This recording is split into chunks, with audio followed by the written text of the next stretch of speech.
వాళ్ళందరూ వేస్ట్, నువ్వు best. Okay, అయితే దేవుడు మన ఎడల తన ప్రేమను వెల్లడిపరచుచున్నాడు. మనం ఇంకను ఉండగానే క్రీస్తు మన కొరకు చనిపోయాను. చూద్దాం. అయితే దేవుడు మన ఎడల తన ప్రేమను వెల్లడిపరుచున్నాడు. ఎట్లాగా? మనం ఇంకను పాపులమై, చదువుదాం అందరూ కలిసి చూద్దామా? మనం ఇంకను చదువుదాం అందరూ కలిసి చూద్దాం. పాపులమై ఉండగానే క్రీస్తు మన కొరకు చనిపోయాను, కాబట్టి ఆయన రక్తం వలన ఇప్పుడు నీతిమంతులుగా తీర్చబడి మరింత నిశ్చయముగా ఆయన ద్వారా ఉగ్రత నుండి రక్షించబడుచున్నాము. ఓకేనా? గుడ్. ఒక లోకం, దీని మీద ఏం రాస్తాను నేను? ఏంటిది? దంసపాలు. ఏంట్రా ఇది? సిన్ అంటే ఏంటి? సిన్ అంటే ఏంటి? పాపము, లోకము. లోకంలో ఉన్న ఆశలు ఏమైతే ఉన్నా చెప్పండి. ఒక్కొక్క సిన్ చెప్పండి నాకు ఫాస్ట్ గా. గర్ల్స్ ఈ రోజు నుంచి ఒకటి చెప్పండి. పాపం అంటే ఏంటి? పాపంలో ఒకటి చెప్పండి. దేవునికి ఇష్టం లేని పనులు కదా పాపం అంటే. ఒక పాపం చెప్పండి ఫాస్ట్. విగ్రహారాధన పాపం. నెక్స్ట్ ఈ రోజు చెప్పాలి. రాంగ్ వర్డ్స్, బ్యాడ్ వర్డ్స్ వాడతాం అంటే బూతులు డబుల్ మీనింగ్ చేయడానికి వాడకూడదు. ఈ రోజు చెప్పాలి ఫాస్ట్ గా చెప్పాలి. సినిమాలు చూడండి, సినిమా పాటలు పాడకూడదు. గుడ్. నెక్స్ట్ అరే మీరు చెప్పండి రా. అబద్ధాలు, పాపం చేయకూడదు. పాపం గురించి అడుగుతున్నాను నేను. అసలు పాపం అంటే ఏంటని అడుగుతున్నాను. ఆ 3 కరెక్ట్గా చెప్పారు. అబద్ధం అని చెప్పారు. దేవుడు చాలా చెప్పాడు అనమాట. అబద్ధము బోలని చెప్పాడు. దేవునికి ఇష్టం లేని పనులు, దేవుని తప్ప ఇంకన్నీ ప్రేమించడం, ఇవన్నీ ఎక్కడ ఉంటాయి? ఫస్ట్ లోకం, టీవీ, సెల్ ఫోన్ బోలని ఉంటాయి కదా. ఇవన్నీ ఇంక్లూడ్ అయిపోయి ఇవన్నీ దాంట్లోనే అనమాట పాపంలో. సో పాపము లోకంలో మళ్ళీ ఏంటిది? సిన్, పాపం. ఇప్పుడు ఈ లోకంలోకి ఎవరు వచ్చారు? యేసయ్య. ఇది ఎవరిది? యు అంటే ఏంటి? నువ్వు. మీ అంటే ఓకే. ఇప్పుడు ఎవరు వచ్చారు ఈ లోకంలోకి? నేను వచ్చాను. ఇప్పుడు ఈ లోకం ఏం చేసిందంటే మనలోకి ఆడవడానికి ట్రై చేస్తుంది అనమాట. ఆడవది ఏమవుతుంది? మనలో ఏం చేస్తుంది? ఎలా చేస్తుంది?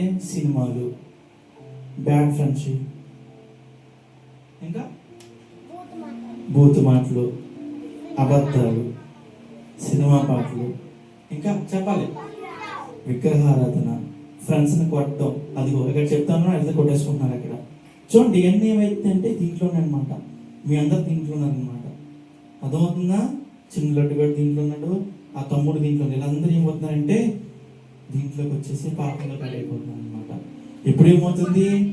పాపము మనలోకి వచ్చేసింది. మనం ఏమైపోతున్నాం? లోకంలోకి, పాపంలోకి వెళ్ళిపోతున్నాం. మళ్ళీ ఏమవుతుంది? పాపము మనలోకి వచ్చేసింది.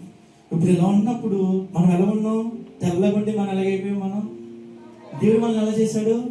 తమ్ముడు చెప్పాలి. దేవుడు మనం ఇక్కడికి వచ్చినప్పుడు ఎలాగున్నాం? మనం తెల్లగా పరిశుద్ధంగా ఉంటే లోకం ఏం చేసింది? మనలోకి సాతాను ఏం చేశాడు? పాపాన్ని యాడ్ చేశాడు అనమాట. తమ్ముడు అర్థమవుతుందా? పాపాన్ని ఏం చేశాడు? యాడ్ చేశాడు. మనం ఏం చేసాం? సాతానుతో ఏమైపోయాం? దేవుడితో కలిసి మనం సాతానుతో కలిసిపోయాం. ఇప్పుడు మనం ఏం చేయాలి? ప్రార్థన చేయాలి. ప్రభువా రక్తం. ఇప్పుడు వాక్యం చదవా? రోమపత్రిక 5:8-9 చదవమా? ఇప్పుడు దేవుడు మన కోసం ఏం చేశాడు? మనం ఇలా ఉండగా దేవుడు ఏం చేశాడు? మన కోసం ఏం చేశాడు?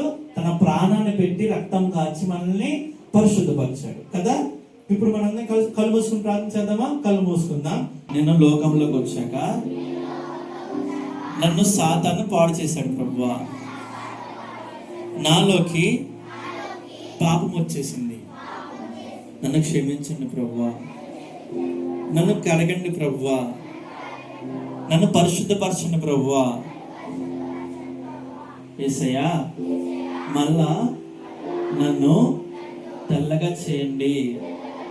యేసు నామములో అడుగు పెట్టుకుంటున్నాం తండ్రి, ఆమేన్. ఇప్పుడు ప్రేయర్ చేస్తున్నప్పుడు కళ్ళు తెరుచుకున్న ప్రతి ఒక్కరు దేవునికి ఇష్టం లేని కళ్ళు అర్థమవుతుందా? ఇప్పుడు యేసే మన కోసం ఏం చేశాడు? మన కోసం ఈ లోకానికి వచ్చాడు అనమాట. ఇప్పుడు ఇది ఎవరు? పాపం. పాపంలోకి ఏమేమి మనలోకి వచ్చేసాడు.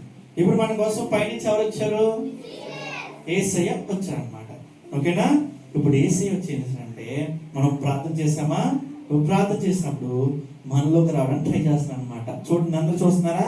మనలోకి రావడానికి ఏం చేస్తున్నారు? యేసయ్య ట్రై చేస్తున్నారు. మనలోకి వస్తున్న మనం ఏమైపోతాం? యేసయ్య మనలోకి వస్తే ఏమవుతాం మనం? చూడండి, మనలో ఉన్న పాపం ఏమైపోయింది? ఇప్పుడు మనలో ఉన్న పాపం ఏమైపోయింది? ఇప్పుడు యేసయ్య మనం కంప్లీట్ గా యేసయ్యని మనం తీసుకోవాలన్నమాట. యేసయ్యని మనం కంప్లీట్ తీసుకుంటే మనలో ఇప్పుడు ఎంత పాపం వచ్చినా కానీ ఏమవుతుంది? రంగు మారుతున్నాం మనం. చూడండి, మనలోకి ఎంత పాపం వచ్చినప్పుడు ఏమవుతుంది? ఇప్పుడు ఏమవుతుంది? మనలోకి ఎంత పాపం వచ్చినా కానీ ఏమవుతుంది? ఏమవుతుంది?